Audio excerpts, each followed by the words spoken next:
Hi, welcome to That Reminds Me Of, a podcast about film and the films that remind us of that film. You're here with Baron and the Doc. And the Maestro. Do we need another drink? Yes, we do. Yeah. Are we on? We're on. Doc, how are you? Baron, I didn't see you there. Here we are back again in the new studio. We've literally just come straight from Palace Cinemas. We just saw, what did we see? We saw Maestro. That's right. Can I give you a question straight Yes. off the bat? Please do. If you were to have a guest to talk about a film called Maestro, who would that guest be? The Maestro, of course. The Maestro. The Maestro himself. Ha. Hi, it's been a while. It has, man. It has. Yeah, miss you guys. Yes, same. Thank you for coming to see the movie with us. Thank you for inviting me. Absolutely. We all got choc tops and ice creams and a glass of wine. Yeah. It was great. Yeah. We didn't all get choc tops all over our clothes, so I think that was just me. Just you. Yeah, that was Just just you. you. Yeah, but they were There has to be one. bulbous, using terminology oft used, bulbous choc tops with Yeah, they thick were. layers of chocolate that really stick to your clothes. Oh, yeah. if you drop them in the cinema. Yep. We noticed. Yeah, and then in the toilets afterwards, I had like chocolate all down my back because I was sitting on it, and people were like looking at me as I'm like washing my top and drying it under the dryer. It's quite embarrassing. The poor usher that has to clean that shit Yeah. up. I wonder if there's going to be a moment where they're just like, is this chocolate? What am I about to clean up? Well, that occurred to me when I was at the sink, with my shirt, the back of my shirt under the tap, and there were people. It was a full row of people, so I didn't feel self-conscious. Boy. And then I thought maybe I should have. Great. Last time we went to a movie together, I left a big mess with popcorns. That's right, and I think we were teasing you too. Yeah, exactly. Yeah. But mine, it's easy. You go with a vacuum cleaner and it's done. Easy. Anyway, let's move on. So we saw Maestro, directed by Bradley Cooper. Can you give us the synopsis? Yep, it's my turn. I've got it ready. This love story, folks, chronicles the lifelong relationship of conductor-composer Leonard Bernstein and actress Felicia Montealegre Cohn Bernstein. She's got a lot of names. I probably Yeah. stuffed up at least one of them. But that's a synopsis. That's a simple but It's very- endearing little synopsis. So I think we all kind of loved it, right? What do you guys think? Great movie. Great acting. Yeah. Acting was fantastic. Would you send people to it? Would you recommend it to others? Yeah. Yeah. Yeah, this isn't my sort of movie normally. Like, I had no knowledge of Leonard Bernstein, even though I thought he was Leonard Bernstein before the movie, but now he's Bernstein. I get confused. I had no knowledge of him, wasn't sure I'd like it, wasn't excited or anything, but it was bloody great. Yeah, it was great. It very artistically made, impeccable directing from Bradley Cooper, amazing acting from Bradley Cooper and And Carey Mulligan. I almost said Michelle Williams. Michelle Williams. Carey Mulligan, she's great in it, and actually all roles great in it. Yeah. But I think, well, I should also mention the music. It's Bernstein music the whole way through, from various scores, I imagine, from his life, and it's a character in itself in this film. It's really cool, isn't it? It doesn't let you, it picks you up and doesn't let you go through the whole thing. Yeah. It's a comforting force. Yep. quality of sound was good. Also with the music, the quality of sound in the movies and the theater was great. Yeah, I agree. It's interesting to see now that we were talking before if he will get an Oscar nomination. Yes. So I think we all kind of feel like this one is going to be a clean sweep.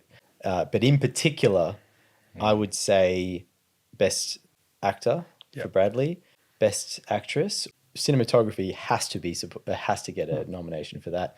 And I was wondering, does a film like this that's using the score is the music from this man's life, does that count for a best score? Can you still call that a best score if they're just using tracks that exist? I mean, it's beautifully well placed, perfect for the film and the scenes, placed score tracks, but I'm not sure about that one. I think it deserves it though. Yeah, me too. There is only somebody not original score. Or Well- no? That's the screenplay, right? It's all his music. Yeah. So, oh, you mean the original screenplay? Maybe, although this sort of film, it's hard to pick whether or not that's going to be something that comes out. I would also say editing. Editing? Editing was solid. It was solid. Yeah. Do you think it stand out enough for a nomination? Maybe. Yeah, the rhythm was solid. It's where it should be at the right time. There was a right rhythm. I think Yeah.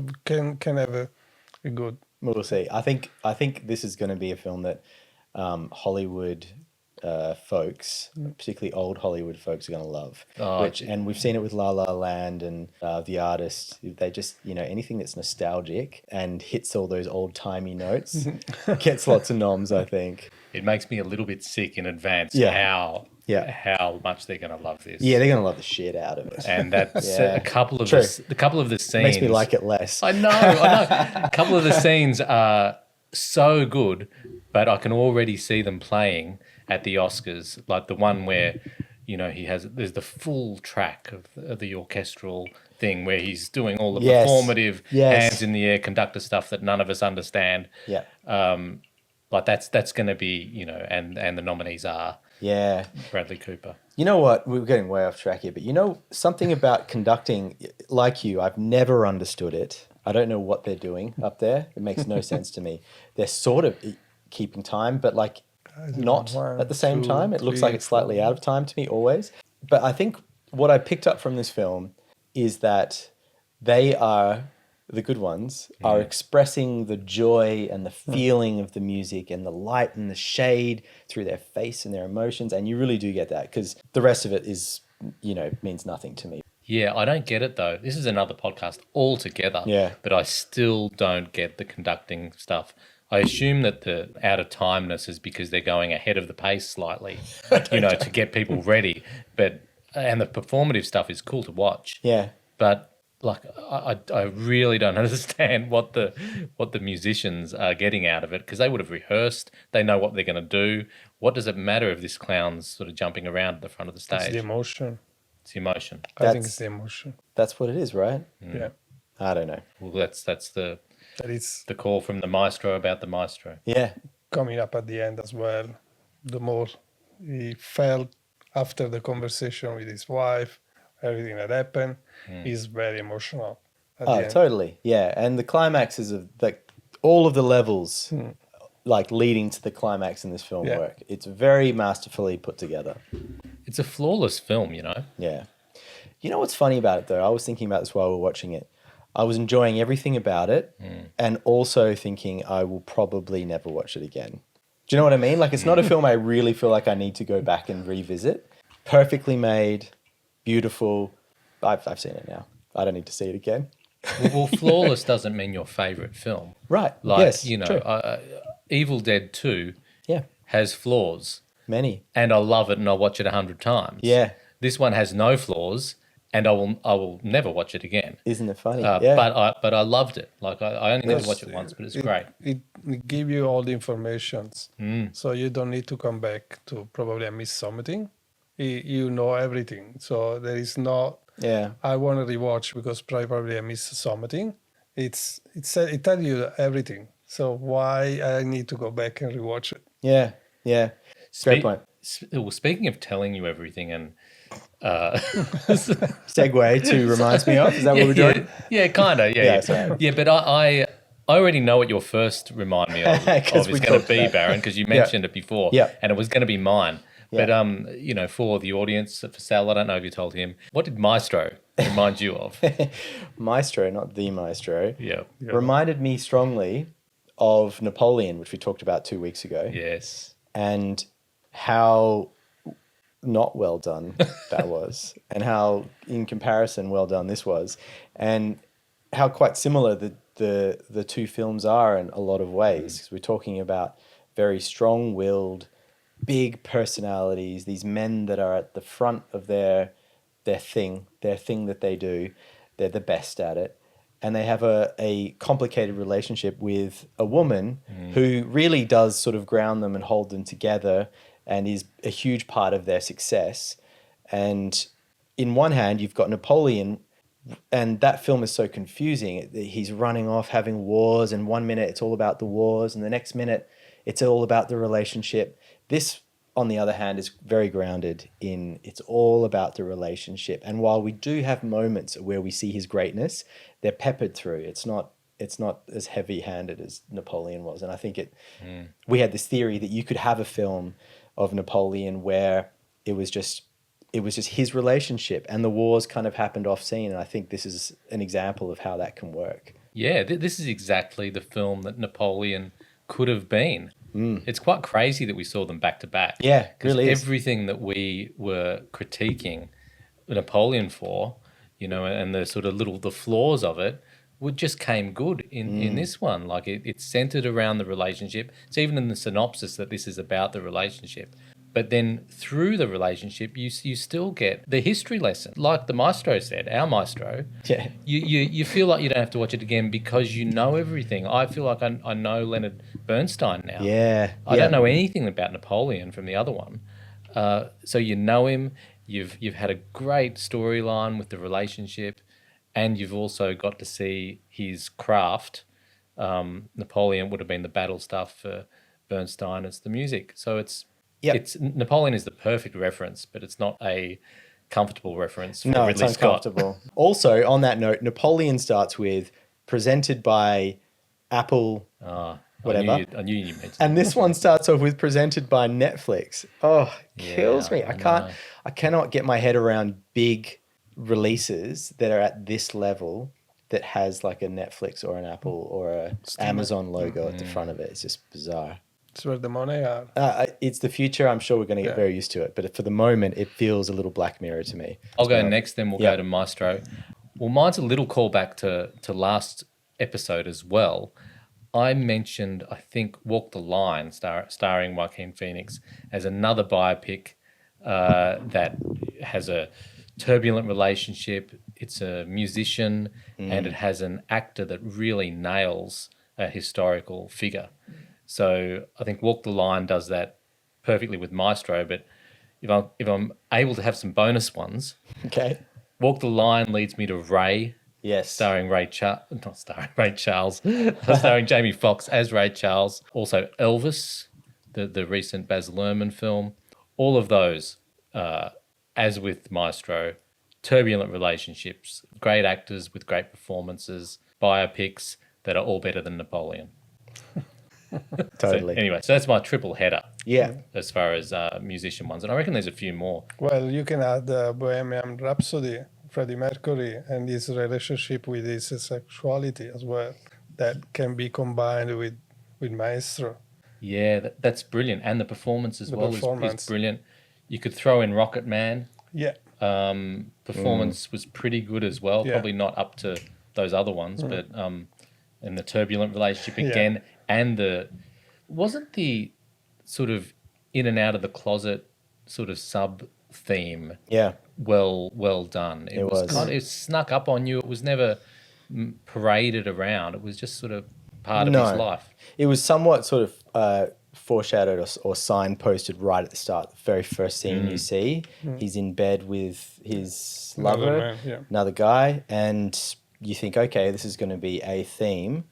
But yeah, it's sort of really delicately handled and handled well the whole way through the film. Obviously becomes an issue, but in their relationship as you go along. Yeah. It's like that. That's all we needed, that signposting at the start. Yep. And what I loved is that it mirrored his life, just like that was sort of, unspoken and, under the surface. It was also under the surface of the film, but we got everything we needed.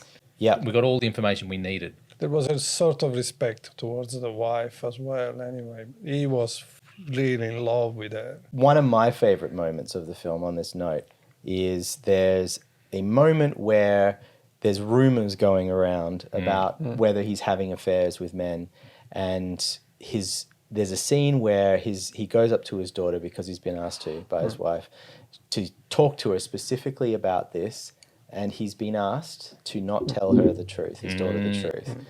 And there's this great moment, and there's a few of them in the film, where Bradley Cooper, the shot just lingers on his face for a very long time as you see him struggle with whether or not he can hold this lie or not, and whether or not he should tell his daughter the truth, because you can tell he's really uncomfortable with lying about it to her, and it's just beautiful.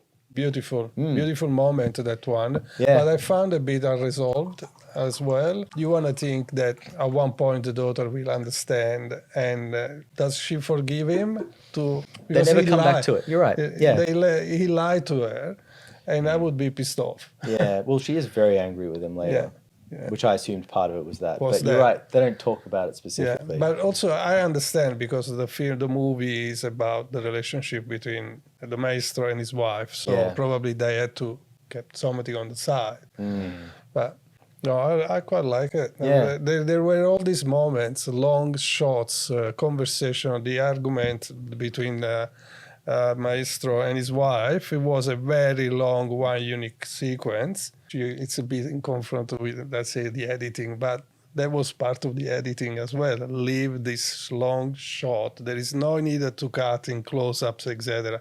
There was beautiful photography and an amazing acting. Why cut in close-ups, etc.? That was another incredible moment. And even when they meet at the party, black and white again, and really long shots of them talking and get along immediately, look like they knew each other since ages. Yeah.